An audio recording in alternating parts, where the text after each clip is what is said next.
Al nuestro humilde acto que a mí me parece sumamente interesante e importante.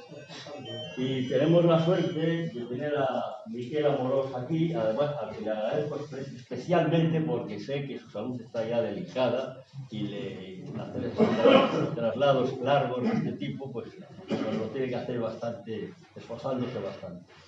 Pero es importante porque desgraciadamente el tema del que viene a hablar es algo que debería de ser en las organizaciones anarquistas o anarcosindicalistas, debería de ser moneda corriente, la autocrítica, el análisis de nuestra historia, precisamente de las cuestiones más problemáticas y más conflictivas, porque para contar batallitas solo de las buenas, pues tampoco hay que correr mucho. Entonces esto sí que es importante, y cuando lo hacemos desde una perspectiva anarquista, pues es lo más lógico que seamos autocríticos. Entonces, nada, este compañero es de los pocos historiadores que está concienciado y mentalizado hace muchos años y ha escrito bastantes cosas sobre el particular, en diversas facetas y en diversas ocasiones. En este caso concreto ha escrito esto más recientemente, aunque sobre el tema ya viene escribiendo de antes también. Y ya no me extiendo porque es suficientemente largo el tema y ahora habrá un momento de debate donde es fundamental que todos intervengamos para hacernos un poco la idea del tema. Nada, muchas gracias, Miguel. Me voy a sentar. Bueno, estamos a punto de celebrar el 90 aniversario del levantamiento popular anarquista español. Y los que reivindicamos eso, pues no tenemos mucho de qué alegrarnos. No, el anarquismo de ahora no es el de aquella época, ni el movimiento libertario en general, que tener ni por asomo la fuerza que llegó a tener y las perspectivas. Tampoco el conflicto entre capital y trabajo ha llegado a extremos como los que llegó entonces, ni tampoco el capitalismo de entonces, el capitalismo productivo dentro de un ambiente agrario bastante retardatario, no es el capitalismo de ahora, tecnofinanciero, mundializado, con una base de clases medias consumidoras muy integradas, bastante integradas dentro del sistema. Bien, esto es lo que hay. ¿Qué podemos decir frente a esto? Que si intentamos comprender esta realidad para mejor combatirla durante la realidad actual, hay un punto, por eso escribí este libro y otros, hay un punto entre los anarquistas que es eso, es el ajustar cuentas con el pasado, porque es nuestro pasado. Es decir, dejar poner los puntos sobre las sillas, mirar cómo se hicieron las cosas, quién las hizo, de qué es la culpa. La culpa es poco repartida, ya veremos cómo. Bien, la Revolución Española partió en dos, el movimiento anarquista internacional, y anarcosindicalista y sindicalista revolucionario, se llamó de varias maneras, incluso comunista antiparlamentario en Inglaterra, una parte del anarquismo se llamó así. El movimiento anarquista en el 36, bueno, 90% era español, y el resto, aunque era numeroso, eran pequeñas organizaciones, había en Francia, había muchos exilados también, italianos y alemanes en Francia y en España, había un movimiento que había sido fuerte en Argentina, en Uruguay, en México. Despertó mucho una sensación de alegría, de apoyo, de decir, por fin, la revolución anarquista ya está. Pero, en fin, la cuestión no fue esa. Aquí, inmediatamente, aparecieron dos posiciones muy claras. La que ponía la mano en las ideas, los ideales, y la que ponía la mano en las instituciones, la que iba de ortodoxo y la que iba de pragmático. Esas posiciones dieron lugar a un anarquismo que se llamó puritano y enfrente de él a un anarquismo que se llamó de gobierno. Los franceses empezaron así. Y aquí también se llamó anarquismo de gobierno. Bien, estas dos cosas, entre el partido de los anarquistas de los ideales y los anarquistas de las instituciones, es un poco exagerada porque había posiciones intermedias, sobre todo al principio, evidentemente, pero se pueden resumir así.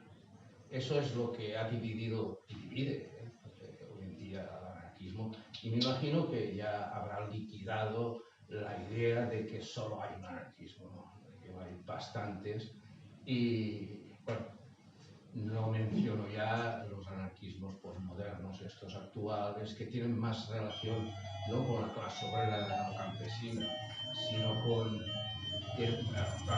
clase campesina no existe, el trata de trabajadores, los campesinos que quedan en un sector muy residual de propietarios, explotadores de tierra, no tiene nada que ver con un campesinado entonces que hizo las colectividades y todo. Bien, el anarquismo posmoderno tiene más que ver con la universidad, con las modas, con, no sé, con los estilos identitarios de ahora, con la represión sexual, el género, la religión, la edad, etc. Que puede que esté, bueno, seguro que interesa, pero lo que me refiero yo es al anarquismo histórico, al anarquismo obrero, al anarquismo de raíz. Anarquismo que está contado históricamente. Es ese, de ese de lo que estoy hablando. Del otro, pues, se puede hablar, pero no es este tema. Bueno, cuando hubo el levantamiento, y vuelvo a decir, bueno, primero lo que los fascistas llamaron el lanzamiento, y luego el 19 de julio la respuesta total. Esa respuesta totalitaria, manos desnudas, asaltaron armerías, escopetas, con pistolas sacadas de no sé dónde, asaltaron cuarteles y hicieron frente al ejército. Eso es una gesta que nunca se volvió a repetir y dejó patriotismos a medio mundo. Mucha gente fuera la vio como la lucha final. Esto es lo que dice la canción, es la lucha final, esto es la revolución. Es la revolución auténtica, anarquista, la que pone por delante a la libertad del individuo, la que va a realizar al mismo tiempo el comunismo no autoritario, el comunismo libertario, el que no importa dictaduras, el que no mete a la gente en la cárcel, el que liberará a la humanidad. Esta es las esperanzas, y evidentemente esto causó una ola de solidaridad importantísima. El anarquismo se internacionalizó, la guerra española, se internacionalizó de dos maneras. Luego veremos la otra, que es la mala. Pero la buena que fue esto. O sea, los anarquistas del punto, y los que no lo eran, porque muchos no lo eran, y igual se apasionaron con esto, empezaron a hacer comités de apoyo, de solidaridad, a recoger dinero, a recoger alimentos, armas, si podían también, menos, a enviar voluntarios. Aquí no querían, aquí lo que hacía falta era armas, no eran voluntarios. En fin, vinieron muchos. Los grupitos, los trotskistas y tal, marxistas, disidentes también, sobre todo se apoyaron en el POU, pero en fin, se apoyaron en todo, se metieron por todas partes. De las ramas disidentes antiestalinistas del marxismo también se apuntaron al carro de las celebraciones. Vieron un poco la oportunidad de hacer una verdadera revolución que no degenerase en una dictadura sangrienta. Esa solidaridad hizo que se movilizara bastante gente, pero no el proletariado. El proletariado internacional estaba en manos de sindicatos reformistas cuyos dirigentes estaban vendidos a la burguesía. El proletariado no se movió. En Francia, en Inglaterra sobre todo, que es donde había sindicatos potentes, esos sindicatos simpatizaron con la República, pero punto. No forzaron a sus gobiernos a que enviaran a espamearlas. Es más, los gobiernos lo primero que hicieron cuando se dieron cuenta, ese es el segundo aspecto de la internacionalización, cuando se dieron cuenta las potencias de que aquí había una revolución, lo que hicieron un pacto de no intervención, que firmó todo el mundo. Otra cosa es que lo respetaron. Desde luego, los italianos no lo respetaron, los fascistas de Italia no lo respetaron. Enviaron gente, enviaron una división entera de combatientes y además enviaron aviones, enviaron de todo. Los nazis alemanes, tampoco Hitler envió bastantes aviones y armas, sobre todo.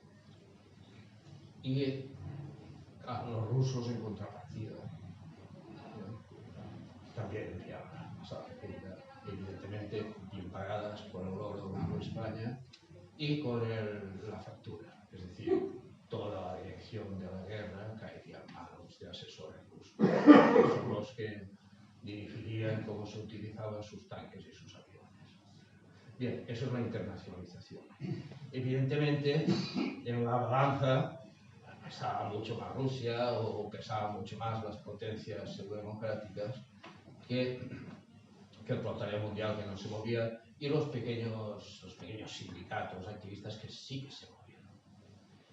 Y incluso aumentaron de afiliados, la afiliación aumentó por todas partes. El anarquismo salió un poco de las minorías estas enclaustradas en que había aparecido y empezó a desarrollarse de manera seria. Se empezó a convertir en una fuerza que pudo ser una alternativa revolucionaria. Estaba claro, aquí se tocaba la revolución, la auténtica, la de verdad, no la revolución de esta autoritaria leninista que acabó en Rusia en dictadura. En la dictadura que generó una burocracia, que la burocracia ejerció poder, liquidó a todas sus facciones competidoras y instauró una especie de fascismo de tipo rojo. Bueno, vamos a ver, las primeras inquietudes ya empezaron al principio de la guerra, entre los anarquistas. Eso de que la revolución no era el momento, empezó a mosquear a gente, porque en ese momento se estaban organizando patrullas, comités de defensa, grupos armados de estos control de orden público, estaban enviando los barrios a milicianos para inscribirse en las columnas que iban a combatir. Bueno, se hacían controles en las fábricas, se aparecían comités en todos los pueblos. Es decir, había espontáneamente estaba la revolución funcionando. ¿Cómo funciona? Plan caótico, pero caótico coordinado. O sea, no es lo mismo los caos desordenados que los caos, digamos, que en realidad representan un orden. Es que ese orden no hacía caso de las instituciones, de los estados, de los gobernadores, de los alcaldes, era otra cosa. Bien, esto empezó pues sí, eso de que no era el momento, pero los argumentos eran: no vamos a implantar una dictadura, otra dictadura como la nuestra. Eso lo dijo Santillán, lo dijo Felipe Roussel, y aquí los madrileños habían todas su pueblo. Y Juan López decía también que no somos los únicos, que la guerra nos obliga a colaborar con otros grupos antifascistas, esto hay que posponerlo, lo principal es ganar la guerra. Y ya se empezó con esto de lo primero de la guerra. Y así aparecieron organismos, dijésemos, para resolver el poder, como era el Comité de Milicias Antifascistas de Barcelona, que es un organismo, no un organismo revolucionario, era un organismo de colaboración. En Valencia se llamó Comité Ejecutivo Popular, en País Vasco también tuvo un nombre, en Asturias también otro, aparecieron aquí apareció, pero ya más tarde, la Junta de Defensa, pero esto ya apareció también, era más tardío. Y además aquí estaba el gobierno, fue cuando se fue el gobierno cuando nació eso. La situación en cada región es verdad que era muy diferente en la historia.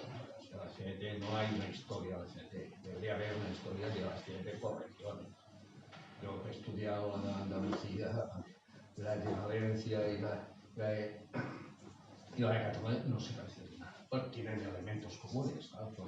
Son regiones anarquistas, tienen dinámicas diferentes, las situaciones económicas no son las mismas y la cristalización de organizaciones revolucionarias es diferente. El papel de la FARC, que después en unas más que en otras. Aquí, por ejemplo, es muy diferente. Y estaba la presencia de los comunistas, que era muy importante, estaba el gobierno, y entonces aquí eran más del Estado que de otra cosa.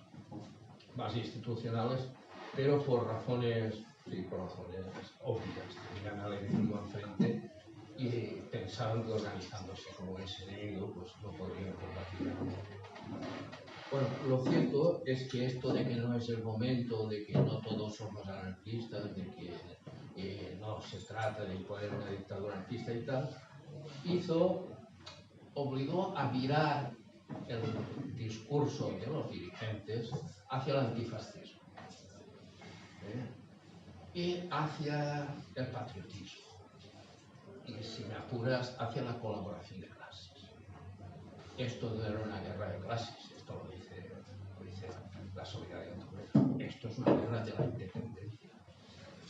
No nos defendemos contra los burgueses, nos defendemos contra el invasor, son los gordos.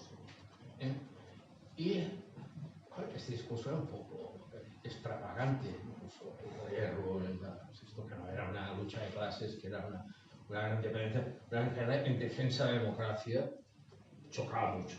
Pero en fin, ahí está la prensa de la época, la más importante, todas las revistas, Fragua Social igual, CNT igual, todas las revistas importantes, Joven, Libres, El Sur, tienen ese mismo mensaje.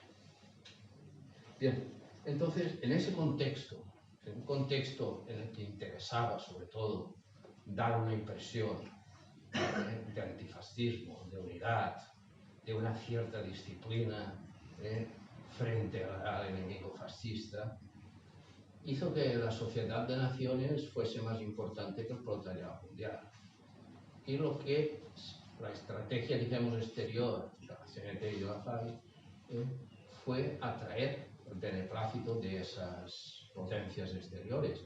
Pero claro, había que disimular el efecto revolucionario todo lo que se pudiera. Por otro lado, pues el abrazo de la Unión Soviética, que era un abrazo armado, interesaba, porque era el único suministrador de armas. Bueno, tardó en suministrarlas, empezó a suministrar a finales de noviembre, después que los otros. Pero bueno, bienvenidas eran, por lo tanto no había que hacer críticas a la Unión Soviética, que estaba en plenos procesos de Moscú o empezando los procesos y desencadenando la represión horrorosa. Ya los anarquistas están todos en la cárcel, pues, contra todos los demás. Y viene ese argumento que luego se empleará muchísimo en las filas anarquistas. No se trata de principios, sino de táctica. Esto es una cuestión de táctica. Ese Santillán el inventor un poco de eso. Santillán es un poco el innovador en ese tipo de argumentación. Y claro, la consecuencia lógica de ese antifascismo, que ya no es antiburguesía, es la entrada al gobierno. Y eso sí que molestó y causó mucho revuelo entre los partidarios de la Revolución Española, en el interior y en el exterior. Sobre todo en el exterior. En el interior había una especie de autodisciplina que obligaba a callarse las cosas o a decirlas en las asambleas sindicales, cuando las había, en las reuniones de milicianos, pero no decirlas de puertas afuera. Es raro que se dijeron después, pero no en ese momento. Pero se dispararon todas las alarmas. Y en el exilio aparecieron ya dos bandos. Además, los bandos irreconciliables. Los incondicionales, todo lo que haga hacer está bien. y los críticos. Francia, por ejemplo, ahora que se ha digitalizado muchísimo archivo, pues, ves, toda esta prensa, bastante de ella es muy accesible en internet y se puede ver como las etapas de eso. Bien, tenías, pues, por ejemplo, anarquistas famosos como Gaston Leval, como Louis Lecoin, como Rudolf Rocker, como Emma Goldman. Emma Goldman, la mitad de los anarquistas ingleses no la podían entrar. O sea, hay que decirlo todo. Precisamente por este tipo de actitudes. Robert Buzón, que era más bien sindicalista revolucionario, que escribía y colaboraba en la CNT, estuvo aquí en la guerra. Yo colaboraba en una revista que se llama Revolución Proletariana, que era una revista sindicalista revolucionaria, no se llamaba sindicalista. Pero estos son los más incondicionales. Los argentinos están a hostias, que estaban 5 o 6 grupos anarquistas enfrentados, y entonces había uno que era hiperincondicional, que es la FACA, la Federación Anarcocomunista Argentina, que es la que envió aquí a un montón de dirigentes. Allá no tenía mucha importancia porque colaboraba con los peronistas y todo esto, y entonces todos los demás grupos le tenían odio. Y, ¿qué te voy a decir? La Unión Anarchista francesa, sobre todo, era muy importante. Era la organización más numerosa y en Francia y era la que más, era prácticamente la portavoz de la línea cenetista a muerte. Pero había otros, como la revista que se llama Anarchie, que eran individualistas, que también se volvieron todos muy ortodoxos en el sentido de la CNT. Estaba la Cultura Proletaria de Nueva York, estaba la revista el semanario Freedom, que todavía existe, de Londres. Todos estos apoyaron incondicionalmente a la CNT. En contra, pues no sé, podríamos mirar a Proudhon, a los redactores de la España antifascista, la Federación Anarquista en Lengua Francesa, la Federación Obrera Regional Uruguaya y la equivalente argentina, el grupo especifista que se llamaba La Batalla. Especifista era también otra pelea que tenían los argentinos. El anarquismo no necesitaba organización especial, sino que tenía que meterse dentro de organizaciones obreras. Esto era la posición clásica en Argentina y Uruguay. Y estaban los que tenían que organizarse como una especie de partido aparte, que son la FAI aquí y allá la FACA. Bien, esto un poco en líneas generales, habrá más grupos y tal, pero es más o menos lo que se desencadenó aquí y fuera, en el anarquismo de aquí y en el anarquismo de fuera. Y bueno, estos bandos no volvieron a juntarse. Esta colaboración, el primero que advirtió aquí dentro, tampoco fue en italiano, fue Camilo Berneri, no fue español. Escribió un artículo en su revista, esta Guerra de Clase, que editaban aquí, la Unión Sindical Italiana en el exilio la editaba aquí en Barcelona. Y escribió un artículo, Berneri era muy sensato y por lo tanto no buscaba nunca el enfrentamiento. Decía, cuidado, curva peligrosa. Esa es la curva peligrosa. Esto establece que el entrar en el gobierno no es simplemente entrar al gobierno. Es entrar en una dinámica que nos llevará a una línea de conducta bastante errática y que entrará en contra de lo que nosotros queremos y nos obligará a nuevas capitulaciones. Bueno, la primera capitulación de todos fue el disolver las columnas en un ejército popular regular que ya controlaba el Estado y los asesores rusos, evidentemente. El Estado y sobre todo el ministro de la guerra, que era Lago Caballero, que era también el jefe del gobierno, y sus asesores. Ese control de las milicias implicaba la pérdida de control de las organizaciones libertarias sobre sus combatientes. claro, evidentemente eso provocó una fuerte polémica interna, creo que la gran polémica interna más que el gobierno, entrar al gobierno, que apenas se pueden leer críticas en revistas, en Valencia hay un poquito en la revista Nosotros, al principio, pero ya está. Es sobre todo el militarismo, es decir, es la militarización de las columnas. Ahí sí que muchos combatientes dicen, yo no me voy a pelear por un Estado, yo no me voy a pelear por un Estado que proteja la propiedad privada, yo no me voy a pelear por ningún burgués,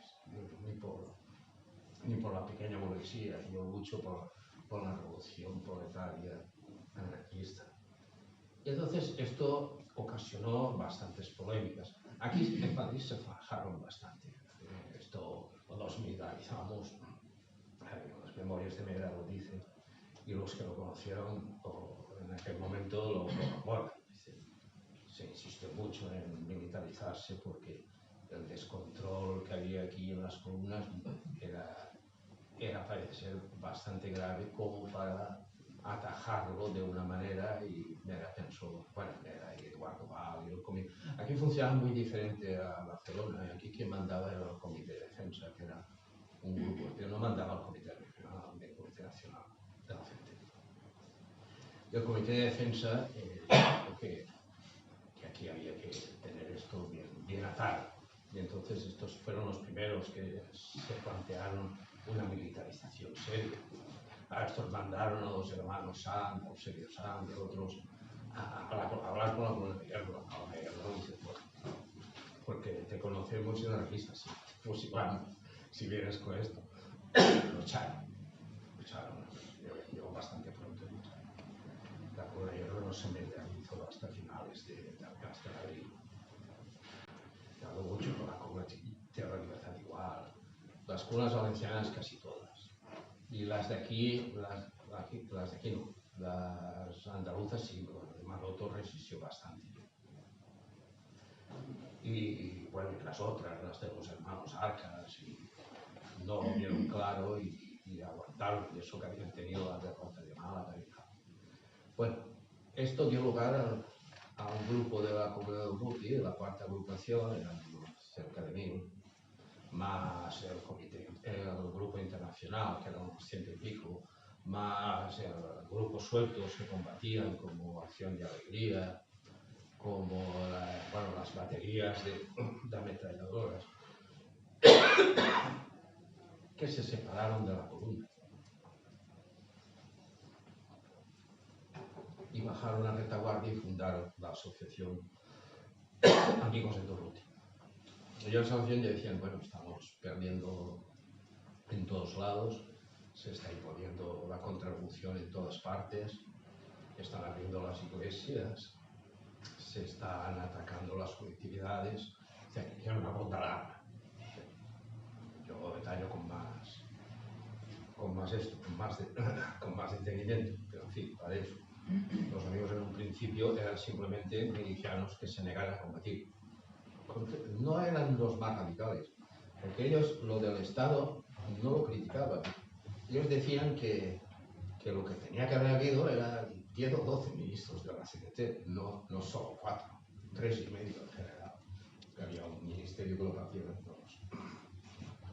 Entonces, ni siquiera su crítica era demasiado fuerte, pero sí que querían combatir en unidades especiales. Que funciona el ejército, pero los anarquistas funcionamos en unidades especiales y garantizamos la disciplina y garantizamos lo que haga falta. Y no les admitieron esto, de hecho, les amenazaron con enviarles los mismos de la CNT, les amenazaron con enviarles unidades armadas y todo eso. Bueno, lo cierto es que volvieron a la retaguardia y fundaron esta organización. Bueno, al mismo tiempo se disolvieron un poquito después los comités locales y se recompusieron los ayuntamientos. Los comités locales, la CNT tenía mayoría, generalmente. En los ayuntamientos ya era una distribución muy calculada, donde la CNT podía ser una fuerza grande, pero casi nunca tenía mayoría. Es decir, ya fue una jugada bien hecha. Después, la distribución de alimentos, que era una distribución colectivizada, se disolvió, se puso malos los comunistas en Cataluña, y entonces en otros sitios no llegó a funcionar. Y entonces en Valencia sí, en Valencia había como una línea entre sindicatos y colectivizaciones muy eficaz, que duró hasta que se disolvió la Comuna de Hierro. Total, que empezó a jerarquizarse la CNT por dentro, a burocratizarse, a tomar decisiones a nivel de colegios, a no celebrar asambleas. Sí, entonces se rompió la dinámica base, incluso, porque hasta entonces incluso este tipo de decisiones de entrar al gobierno fue una decisión unilateral tomada por el alto comité, tomada en el Comité Nacional. Y de hecho obligaron a Horacio, por las formas simplemente, lo obligaron a dimitir al secretario nacional, Horacio Prieto. Horacio Prieto dimitió, pero en fin, lo emplearon de segundo de a bordo en el Ministerio de Comercio, que dirigía Juan López. Bien, esta jerarquización se quiso pasar a la línea crítica. Y entonces se quiso establecer, de hecho se celebraron reuniones en eso, una sola línea de propaganda, que se establecería a través de los comités regionales y nacionales. O sea, se emitirían una serie de líneas de conducta a través de determinados organismos, dependiendo de los comités superiores, y esa línea de conducta establecería la línea oficial que tenía que aparecer en la prensa. Bien, la contradicción avanzaba, porque empezaron a aparecer, sobre todo a partir de, bueno, el 31 de octubre hubo una batalla campal, una encerrona, donde murieron varios anarquistas, unos 30, que había sido asesinado un delegado de Centuria, y hicieron las columnas anarquistas, la columna de Hierro, la Torres Benedito y la columna que se llamaba Confederal número 13, hicieron un entierro militar. La plaza de Tetuán fue tomada previamente con ametralladoras. A un lado estaba el gobierno civil, los militares, que eran filocomunistas, y al otro lado estaban las MAO, que eran las milicias comunistas. Y había ametralladoras en los dos lados. Cuando pasó por el medio el desfile, empezaron a disparar. Claro, desde abajo dispararon y tal, pero fue una masacre. Bueno, yo conseguí los nombres de todos los que cayeron, una treintena. Ellos dicen que fueron una treintena, pero yo sé hasta dónde están enterrados y todo. O sea, que me pasó tiempo mirando, pidiendo permisos, todo ese material está, bueno, en los cementerios, que fueron enterrados en varios cementerios, y está también en los juzgados. Los juzgados hay partes de muertos y todo esto y tal, y a veces ves bastantes cosas en eso. Bien, lo cierto es que eso pasó en el 31, o sea, poco antes, días antes, por eso se echó tierra encima, porque la CNT entró en el gobierno. Y no solo entró en el gobierno, sino que el gobierno vino aquí, a Valencia, se trasladó a Valencia, se fue de Madrid. Había una comuna de madrileños que creo que fue la del Rosal, un grupo de gente de la comuna del Rosal, que paró a unos cuantos ministros, García Oliver entre otros, y los mandó otra vez para Madrid. Otros consiguieron llegar. Bien, hubo tiroteos entre la columna Maroto y columnas comunistas de Jaén, en Andalucía. Hubo luego los hechos de Zatarella, luchas contra los campesinos contrarios a la colectivización en el pueblo de Cataluña. Empezó a haber conflictos y tiroteos por todas partes. En todas partes había cuentas pendientes, se había girado la tortilla. Es decir, los que no mandaban eran los amos, y los que mandaban pues o estaban escondidos o ejecutados o desaparecidos. Y entonces el Estado lo que se trataba es de volver a enderezar la situación. Ese enderezo de situación fue criminal en muchos casos. Ahí en un pueblo del Maestrazgo, que había, sale en el libro de Gastón Leval, sale el libro, y en ese pueblo, al darse la vuelta a la tortilla, cuando pudieron llegar allí los guardias de asalto y tal, los propietarios que habían estado expropiados y tal, llegaron, cogieron las armas de los guardias de asalto y mataron a todo el comité local, así, que había declarado comunismo libertario. Ese tipo de incidentes pasó bastante. En comarcas, porque las relaciones eran más volátiles, la fuerza de los anarquistas había retrocedido, las columnas estaban militarizándose, no podían hacer, las columnas aguantaban siempre. La columna de hierro, tú no te puedes explicar que 200 o 300 pueblos alrededor de la columna de hierro, algunos bastante alejados, funcionaran prácticamente sin dinero, cambiando, cogiendo del montón, de mil maneras, estaban con vales, como que sea. Todo eso, cuando desapareció la columna de hierro, eso se quedó en el aire y o muy rápidamente o poco a poco fue liquidándose. Y claro, todo eso se daban cuenta. Bien, los comunistas lo que querían, sobre todo los agentes de Estado, los comunistas no eran nada. Aquí mandaron a Cuatro Tíos, a Pedro Vila, a Ernoguero, a varios agentes de la Comintern, a Togliatti, a varios dirigentes, y estos eran los que cortaban el bacalao. Es lo que decían, esto se hace así, esto se hace así, esto se hace así. Y esto principal era liquidar a los trotskistas, que después llegan a los trotskistas de Foucault, que luego fuesen, romper la hegemonía anarquista, que es lo que querían, y dirigir la guerra, claramente, sin cortapisas. Dejar que, porque ellos estaban penetrando ya en la policía, estaban ocupando cargos, pero querían ir más rápido. Largo Caballero no les dejaba, el Lenin español que decían no les dejaba. Y entonces la prensa pasó de alabar a Largo Caballero a atacarlo de manera muy sangrienta. Y la gente apoyaron. Entonces, pues, fueron las jornadas de mayo, pues fue una provocación, donde los comunistas utilizaban bastante a los catalanistas. Catalanistas son horrorosamente antianarquistas. O sea, en aquel momento yo no comprendo cómo hay anarquistas que se han apuntado a este proceso, porque en la guerra eran antianarquistas, peor aún que los comunistas. Eran, no sé, ellos veían a los anarquistas como extranjeros, como andaluces, como extremeños, no los veían como revolucionarios.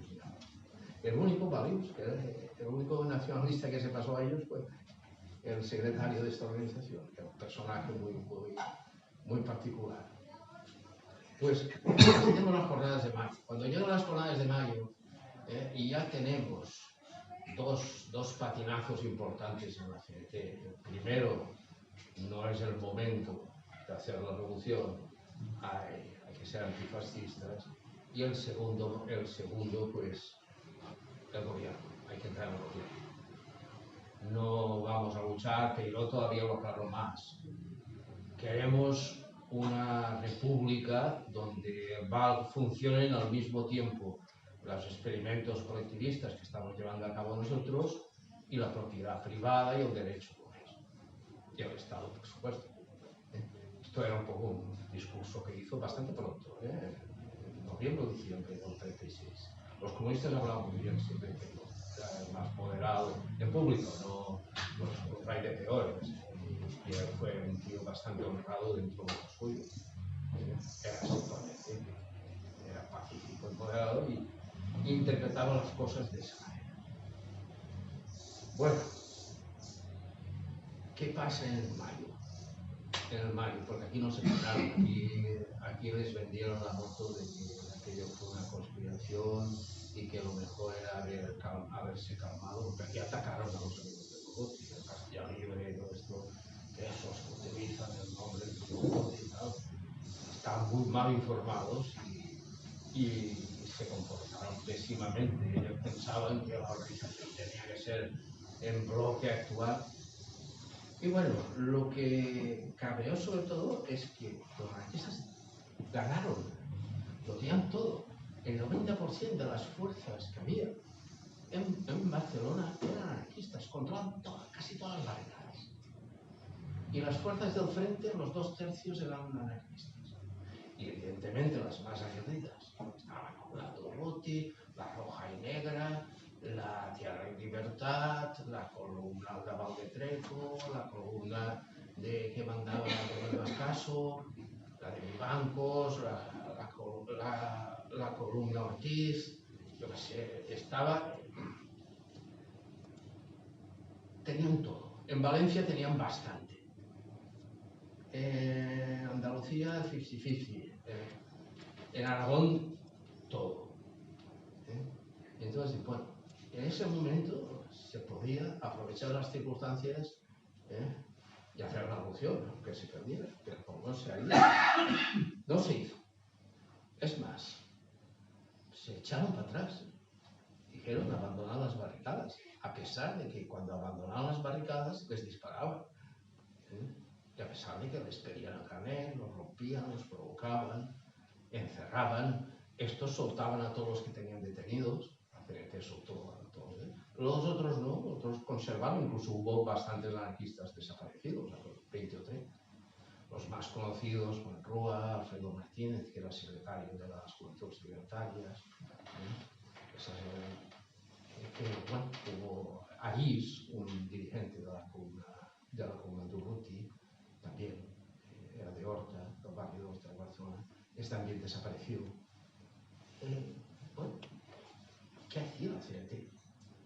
Entonces los amigos de Durruti, que habían dicho que había que continuar, bueno, ellos interpretaban el sentir de la gente de las barricadas. La gente de las barricadas, la gente que estaba allí pegando tiros y muriendo, y que algunos se habían bajado del frente y que sabían de qué iban. Los amigos de Durruti tenían 2 ametralladoras. Los mineros de Sallent estaban también por allí, tenían bombas, ya sabían que habían asaltado el cuartel de la Guardia Civil, se habían hecho con todo el armamento de la Guardia Civil. Quiero decir, que así estaban las cosas. Nos tildaron más bien de incapaces y bueno, de traidores, evidentemente. Y luego dijeron, vamos a sacar un periódico, no podían, ellos la prensa la tenían prohibida, la prensa confederal.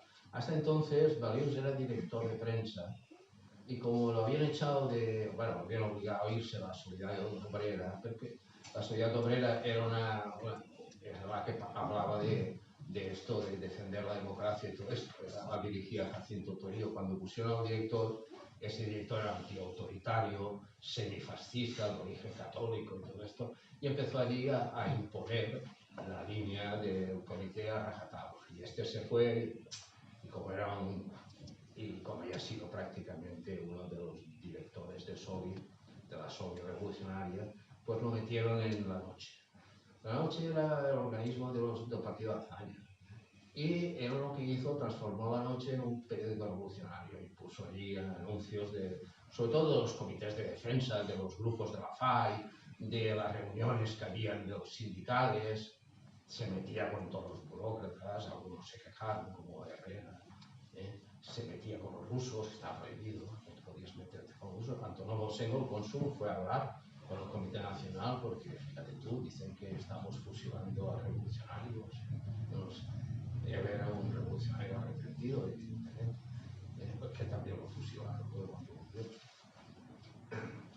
Bueno, ¿qué pasaba? Evidentemente nadie hacía caso a los comités, o muy poco.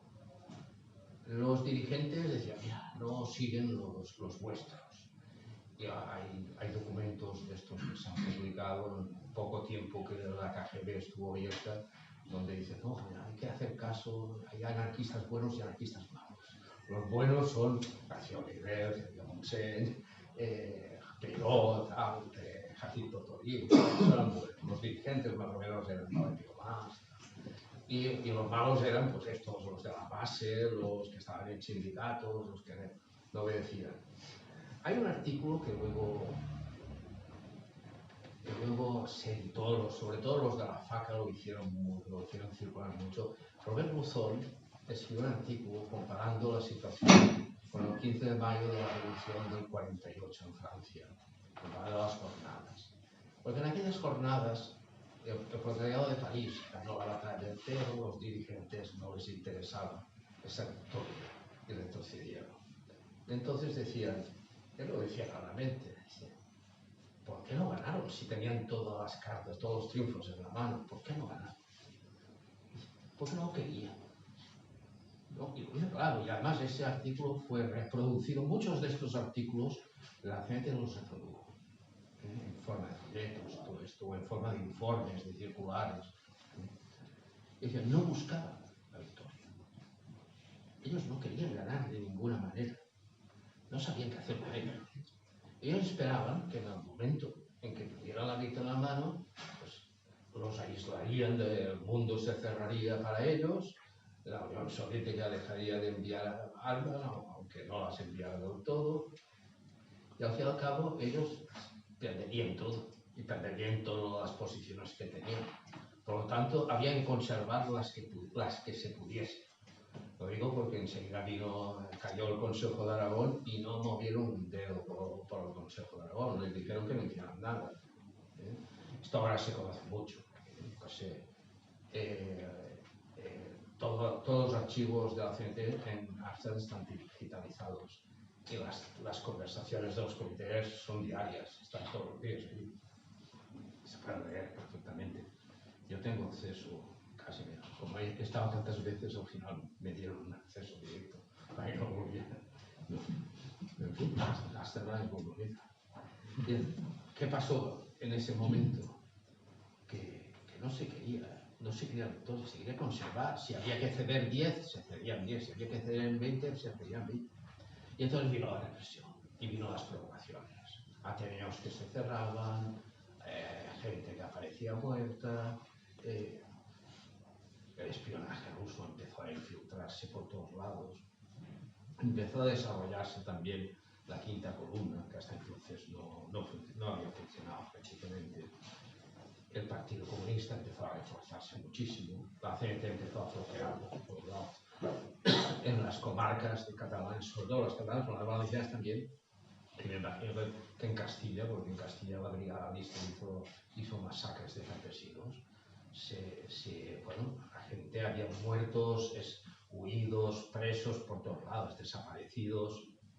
Las cárceles se llenaron, hasta 5.000, hubo finales del 37, 5.000 presos antifascistas, casi todos eran anarquistas. Había el POU, pero los míos, que digo el POU, ya habían antifascistas extranjeros, a los extranjeros que no les hacían ni puto caso, no les ayudaba la CNT. Esto causó mucha indignación porque alguna persona que vino aquí, como Emma Goldman, que era muy pro Federica, pro todo, pro los dirigentes. Conste que la mayoría de dirigentes que estaban llevando a cabo esto eran antiguos faístas, extremistas. No estoy hablando de Peiró, que era un poco la excepción, Federica, Margaret, todos estos eran Valerio Mas, Pancho Isgreas, no sé, García Oliver, hablamos de García Oliver, Joaquín Ascaso, Ortiz, Javier Marcos, todos estos eran anarquistas de estos de pro, Ricardo Sanz, el que vino aquí con la Ruti. Y todos estos eran los principales, los que llevaban a cabo esta política. Emma Goldman se mosqueó muchísimo y hizo un artículo en un periódico el semanario Freedom se cambió de título, se llamaba Spain on the World, España en el mundo, y sirvió bastante, sobre todo de portavoz hiperortodoxo de la línea oficial, nada más. Pero se vio obligado a hablar de la represión y hizo un artículo sobre la represión. Ella había visto a los presos en las cárceles, no supo allá. Bueno, hay unas cartas contra ella en su correspondencia que ahora, como 2.000 cartas o algo así, que está accesible en internet también, se pueden ver las cartas que le enviaron al Comité Nacional de la CNT. No digas nunca que hay presos, porque eso, presos libertarios, porque esto hará que la gente ya no nos apoye, que los anarquistas pasen de nosotros. Bueno, las cárceles se llaman de libertarios, es evidente. El mismo secretario y algunos otros de la compañía de los amigos de Turruti fueron a la cárcel. El periódico El Amigo del Pueblo continuó, porque a partir de mayo la oposición, que no había funcionado más que de puertas adentro, empezó a funcionar de puertas afuera. A partir de mayo empezaron a circular hojas clandestinas por todos lados, sobre todo aquí en Madrid poco, pero en Cataluña pues a varias al día, es decir, muchísimas. Ahí todavía se conservan colecciones de 200 y 300 hojas. Pues claro, lo que no se podía decir en la prensa oficial se decía ahí. Estaba El Amigo del Pueblo, pero la sección de la FAI quiso transformarse en ese momento en un partido político, tal cual. Para eso hizo unos estatutos, unos carnets, unas cotizaciones con sello, con dinero. La FAI no era eso, la FAI eran grupos de afinidad que se deshacían, no era prácticamente una organización. Pero sí, para entrar allí tendrías que tener aval de 2 grupos, como que eras un tío de moralidad intachable. Ahora de todo eso nada. Lo que pasa es que hacían muchos cargos los tenía que ocupar la FAI, porque claro, como los ocupaban los comunistas, ocupaban un partido socialista, y los republicanos también un partido anarquista, por lo tanto, había montones de anarquistas que ocupaban cargos en nombre de la FAI, aunque no había ninguna FAI que les hubiese autorizado a hacerlo. Claro, dentro de la FAI, los comités regionales y el comité peninsular empezó a tener una función de jerarquía que nunca había tenido. Entonces era una simple oficina de comunicación y todo esto. Esto es el proceso de burocratización que se da igualmente en la FAI. Incluso la FAI se da más exagerado, porque la FAI es la encargada de la ideología. Lo que hacen la CNT en la práctica lo justifica, porque Kropotkin dijo, porque Recurso no sé qué, porque Bakunin lo justifican en la FAI. La FAI es la que inventa eso de renunciamos a todo menos a la victoria. Claro, por eso, eso lo sacaron en febrero, en la SOL. De hecho, eso es una frase de Ilya Ehrenburg, un estalinista, que hizo un libro desinformador, un libro donde ponen los anarquistas a parir, y explica que le hace una visita a Durruti y Durruti dice que él está pensando en afiliarse al Partido Comunista y que renuncia a todo menos a la. Eso lo reprodujo Tierra y Libertad en principios de la guerra. Y luego me lo saca el Torío, que pertenecía a un grupo afín al Comité Peninsular, era un santillanista. En ese grupo están casi todos los de la FACA, los de la Federación Argentina, por eso les llamaban la Legión Extranjera, les llamaba García Oliver, un poco de manía ellos. Era muy anti-FAI, García Oliver, era de anarco-bolchevique, era de tener un equipo de gente armada y gente para planear golpes, y pasaba de grupos de estos ideológicos y todo eso. Pues digamos que aparece entonces, cuando ya se da una situación que no se puede aguantar, aparece el diario Anarquía, que edita la Federación de Grupos, la federación local, que ha participado bastante en la lucha de mayo. Aparece Libertad, que es un órgano de los sindicatos. Los antiguos comités de defensa que la CNT ha disuelto, en realidad no se han disuelto. Esos eran los comités que existieron en bastantes sitios, pero en Barcelona existieron de una manera muy particular. Eran asambleas de barrio. Y esas asambleas de barrio eran los amos del barrio. Tenían comedores, comedores colectivos, tenían casas, depósitos de armas, controlaban. Y se corrompe. Eso se decía entonces. Es decir, lo que no se puede hacer con disciplina, el discurso de disciplina no funcionó con los anarquistas, nunca ha funcionado. Pero de la corrupción sí. Las sinecuras, los cargos, los sueldos, los altos salarios, los coches oficiales, todo eso funcionó. Ya se denunció en los años 30, en el 37, hasta en las memorias de Joan lo dice, en las memorias de García Oliver también lo dice. Había muchos anarquistas cuando ibas a comer que estaban en los mejores restaurantes, que iban a las salas de prostitución de entonces, etcétera, etcétera. Es decir, esta burocracia, al ser corrompida, bloqueó todo proceso revolucionario y generó unos intereses propios. Y esos intereses propios fueron elaborando, digamos, una economía que sobre todo buscaba perpetuarse a través de la estatización. Si veis, hay un pleno ampliado en los principios del 38, pleno general ampliado, que es económico solo, donde se habla de inspectores de trabajo, de escalas de salario, ya no se habla de comités de control ni puñetas ni nada, sino que se habla de integrar todo lo que hay colectivizado o por colectivizar dentro de una economía del Estado. Pero hay unos 13 puntos que se firman con la UGT anticaballerista, la UGT de derechas, digamos, que van en el mismo sentido. Es decir, se estaba construyendo, se veía utilizando un logro revolucionario, acercándolo al Estado, estatizándolo, que sirvía como base a una serie de burocracias que basaba, digamos, su fuerza en eso. Y eso para mí es la enseñanza de lo que nunca habrá que volver a creer. Y eso pasó, eso fue el defecto.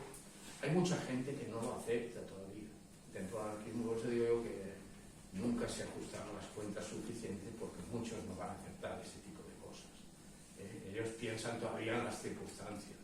Es que nos vimos obligados, más que hubo muchos momentos y bueno, la guerra es como una partida de cartas, es decir, tú juegas tus triunfos, puedes ganar, puedes perder. Nosotros perdimos, jugamos mal. Pero pudimos haber ganado. Y ya acabo.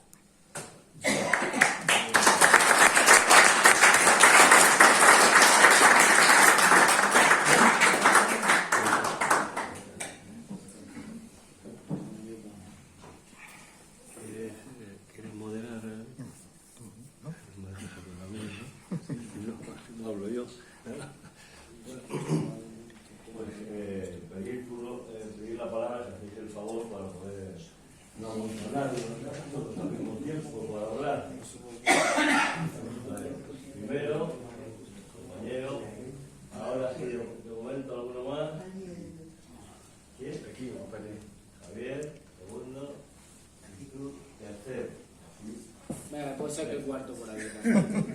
Primero, compañero. Hola, buenas tardes. Gracias por la exposición tan detallada y exhaustiva que nos has hecho de todo el tema que concierne al anarquismo y la guerra civil en este caso, ¿no? Hay un detalle que a mí me llamó la atención así leyendo algunos libros que he tenido la suerte de leer, y es que pasadas las primeras jornadas en Barcelona, cuando son los comités, es el pueblo el que toma el poder, hay un momento en el que digamos que se acobardan, sin faltar al respeto a nadie, porque claro, lo primero es que hablar de hechos tan heroicos, ¿no? Desde aquí pues es como muy fácil, ¿no? Desde 2024, ¿no? Entonces, en una reunión que tienen con Companys, el que era el presidente de la Generalitat, pues deciden no organizar ellos todo el sistema de control político o gubernamental dentro de Cataluña y le piden ayuda, o sea, colaboran con el gobierno de la Generalitat, y en algunos textos que he leído parece ser que ese es el principio de ese fin de la revolución. No sé si ese punto lo puedes... Yo te diré cómo fue. El objetivo era suprimir el orden público y autónomo, por decirlo, manos de la CNE en la práctica, manos de la gente, suprimir el orden público en Cataluña. Ese era el objetivo y es que se cumple. El objetivo por parte de las los que conspiraron, los comunistas sobre todo. Ese es un objetivo confeso, suprimir el orden público. De hecho, lo primero que se hace es suprimir. Lo que hacen el gobierno es enviar batallones de guardias de Estado. Bueno, pero yo te estoy hablando de muy al principio, te estoy hablando todavía... Te estoy hablando todavía de julio del 36. Me hablas del 36. Perdón un momento. Si no te importa, Miguel, vamos a que hablen 3 de los compañeros que han pedido la palabra, Vale. tomas nota, Pues sí, para- casi mejor. y así no hacemos tanto. Coloca, pero continúa, compañero. No, que es en los inicios pues después de parar el golpe, de parar a los sublevados, cuando son los comités de la CNT, sobre todo en Barcelona, ¿no? Hablamos de Barcelona, pero ya te digo que te hablo del 36, no se atreven a tomar el control de todos los resortes de poder y entonces pactan con la Generalitat, pactan con Companys les dice que él se pone a su disposición si quieren contar con él bien y si no, no. Y entonces al final... Ah, vale, por eso yo como sé que estás has investigado el tema, pues esa es mi pregunta, ¿no? O sea, ¿tú crees que ahí fue el inicio del fin de la revolución? Y era el principio prácticamente. Es cuando se dice que no... Vamos a ver, siguiente. Vale. ¿Has terminado, verdad, compañero? Sí. ¿Quién? No me entero que era el siguiente. Es tú, Javier. Bueno, yo es una reflexión. Yo pienso que uno de los errores que tenía la CNT y los anarquistas, y lo tenemos ahora también, es que no teníamos una estrategia política para cuando llegase un proceso revolucionario. Entonces, en ese momento no se sabe qué hacer. En la práctica ahora mismo, yo lo he vivido en todas las organizaciones libertarias, la gente viendo cosas graves, la mayoría de la gente, buena gente, no sabe qué hacer y permanece en el statu quo. Hay algún listo que sí sabe lo que hay que hacer y es el que se aprovecha. Y yo creo que en aquel momento, si nos pasáramos allí, cometeríamos un montón de errores también. Es decir, yo ahora analizándolo y viendo, aquí eso que está contando de la guerra pasa en la CDT, en la CGT y en todos los sitios, y aquí digo dentro, pasa lo mismo. La gente, no tan grave como en una revolución. Entonces yo creo que no había una estrategia política, entonces no supieron qué hacer. Les vino grande, no sabían qué hacer, no sabían a lo mejor cómo enfrentarte a los comunistas, equivocaban lo que es el Estado y el poder, porque claro, el poder para hacer una revolución la tienes que coger, pero no es el Estado, es una forma de funcionar autogestionadamente, ¿no? Entonces yo creo que ese es el error. Lo que pasa que, como ha dicho también el compañero, desde 2024, aquí, estar allí, ¿qué haríamos? Porque claro, si en ese momento, cuando para mí la guerra civil, el proceso revolucionario se acabó en el mayo del 37, pero si en ese momento tú derrotas a los comunistas, ¿qué haces? Frente a Alemania, Italia, también tenías pérdida la guerra. Simplemente, no es esa la reflexión. Siguiente.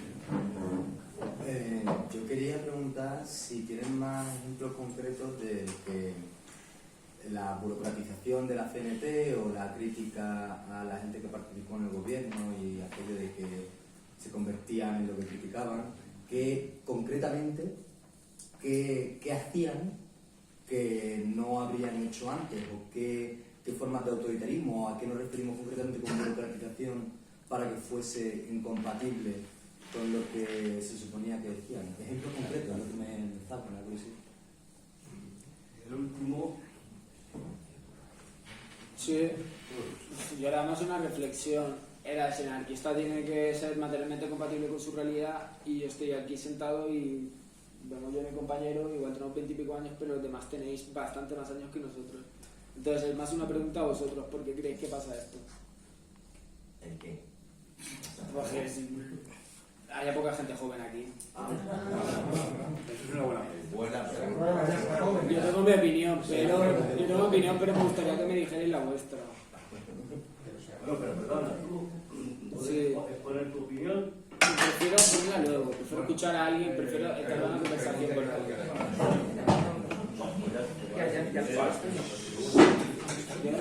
Bueno, el día 21 de julio, unos dicen que es el 22, que en realidad la CNT funcionaba, se reúne gente importante de la CNT, y es cuando hay un discurso donde unos, los de Bajo Llobregat, García Oliver, plantean ir a por el todo. Ellos la frase es ir a por el todo. Y hay otros, Urruti, que dicen, primero hay que conquistar Zaragoza. Y hay otros, como Federica Montseny y Santillán sobre todo, que dicen, tenemos tenemos barcos ingleses de guerra en el puerto, era mentira. Y apenas declaremos la revolución aquí, nos comerán vivos, o algo así. No es ese el momento. Bueno, para mí es que ahí está el instinto revolucionario. Durruti piensa como un estratega. O sea, Durruti sí que tiene una estrategia. La estrategia militar, evidentemente. Bueno, conquistar Zaragoza, conquistar Pamplona, el centro de la conspiración, y bajar hacia Madrid y pillar a los franquistas por detrás. Eso fue lo que les proporcionó el gobierno desde el principio. No les dio armas y entonces no pudieron hacer nada. Bueno, no tenían armas ninguno. Tenían las armas que habían cogido en los principios, vamos, en la unidad, habían unos 30.000 fusiles. Pero el gobierno tampoco tenía armas en esos inicios. Sí que tenía. Las acumulaba para él, la defensa naval, etcétera, etcétera. Pero sí que podía haber enviado armas allí. Pero bueno, ese no es el problema. El problema es que allí, en esas reuniones de militantes, se tomó esa decisión. Esa decisión no fue discutida en ninguna asamblea, ni en ningún congreso, ni en ningún nada, no se llevó a ninguna parte. Y luego se hizo una especie de pleno en Madrid, donde estaba el antiguo secretario David Antonio, y había una representación valenciana y los catalanes. Ellos tres habían, no sé si entonces, después del acuerdo ya con... Tomaron un acuerdo de nada. Hay que colaborar porque hay otras fuerzas, porque no podemos actuar solos, y la cosa se quedó así. Claro, luego esa pelota pasó a Barcelona, los sindicatos, lo tenían todo. Bueno, es que los sindicatos tenían que dar armas a los comunistas y a otros, porque no, los que habían saltado cuarteles eran los anarquistas, entonces son ellos los que tenían todo.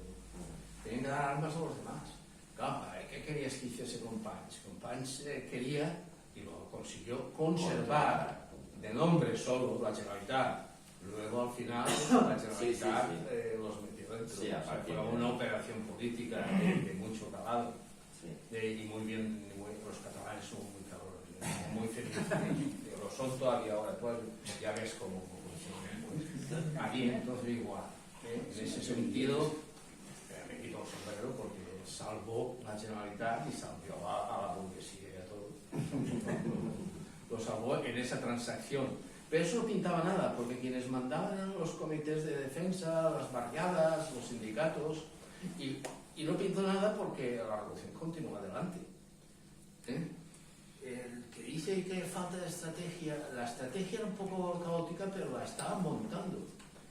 Lo que necesitaban, sí que es verdad que hubo un congreso en el 36, en mayo, donde se unificaron los trentistas y se unificaron contra la mayoría, no todos, y se unificaron los faristas y se unificaron todas las fracciones que habían, pero se habló de comunismo libertario, no se habló de qué harían en caso de uno que ya se veía venir, que los fascistas se levantarían.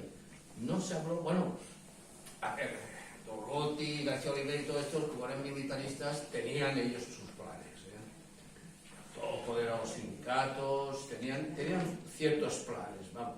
No había, pero Durruti era el comité de defensa porque eran los más aptos, eran los más combativos, los que sabían manejar armas, se buscaron tíos que sabían pilotos de aviación, todo tenían. Pero eso no es una estrategia política de tomar. No. La estrategia lo tenía que haber hecho la CNT y no la hizo. Una estrategia. Sí que es verdad, es ahí. Porque a pesar de que tenías a los comunistas, los socialistas. Se pusieron a hablar de comunismo libertario, que ahí en el caso, como tan bonito, todo flores y nada más. Y después, pues, sí, la falta de estrategia, de todas formas hay elementos de estrategia, elementos de realidad revolucionaria que había que potenciar, que fue lo que no se hizo. Se permitió que esos elementos duraran hasta mayo, que fue cuando ya nos liquidaron todos. Y la pregunta es de los problemas de la burocratización. Pues la burocratización empezó tomando decisiones por los comités. Las decisiones en medios anarquistas se tomaban por asambleas. quienes iban a la cárcel eran los comités. Entonces, que eran los responsables. Cuando se hacían huelgas, cuando se hacían tal, encerraban a los dos comités. Ninguno de los miembros de los comités de esa época apareció con los comités durante la guerra. Durante la guerra aparecieron los que les gustaba mandar y tal, y se tomaban decisiones por las alturas. A principio poco. Después, a ver, para hacer una reunión tenías que hacer una circular. Y los grupos, de la FAI, si era el caso de la FAI, o los sindicatos, te la contestaban y te mandaban su posición. Entonces se hacía un pleno, normalmente un pleno, o se hacían varios, plenos locales, plenos regionales, plenos... Y la estructura esta de funcionamiento de democracia obrera estaba ya muy practicada. Pero entonces, ¿quién empezó a redactar las circulares? Los comités. ¿Y quién decidía? Los comités enviaban las circulares y después cada uno contestaba y ponía lo suyo. Pero a partir de un determinado muy pronto, mandaron circulares con los puntos del día de discutir, que habían sido decididos por los comités, no por las asambleas sindicales, ¿no? Y así se empezó la democracia. Después vino los cargos. La gente, a partir del momento en que entra en el gobierno de la Generalitat, que era un gobierno autónomo, empieza a tener cargos. Alcaldes, municipales, concejales, la gente que tiene cargos policiales, cargos en la policía, por supuesto, remunerados, cargos en servicios los que hacían servicios de información, los que hacían de policía secreta, de policía paisana, todos esos pasaron a las plantillas oficiales y pasaron a cobrar. Y entonces se creó una capa de funcionarios inmediatamente, al principio, y luego cuando hubo ministerios, pues ya te puedes imaginar. Pero es que también hubo gobernadores civiles, hubo, yo qué sé, alcaldes un montón de Valencia, por ejemplo, Domingo Torres, muy popular. Todos estos eran, bueno, fanáticos de la participación, te puedes imaginar ya. Y se empezaron a hacer plenos. No se hacían asambleas, se hacían plenos. ¿Quién iba a los plenos? Los delegados de comités. ¿Quiénes eran delegados de comités? Pues los miembros partidarios de la entrada, que son los que se habían arruinado de los comités. Entonces los plenos eran los plenos de los partidarios de la entrada al gobierno y a las instituciones. No había otros. Los que eran contrarios normalmente no se metían en los comités, y si estaban en minoría. Y si alguno de ellos pasaba a los plenos, pues sería 1 contra 15. Entonces da la impresión de que se reunían mucho, pero siempre eran ellos mismos.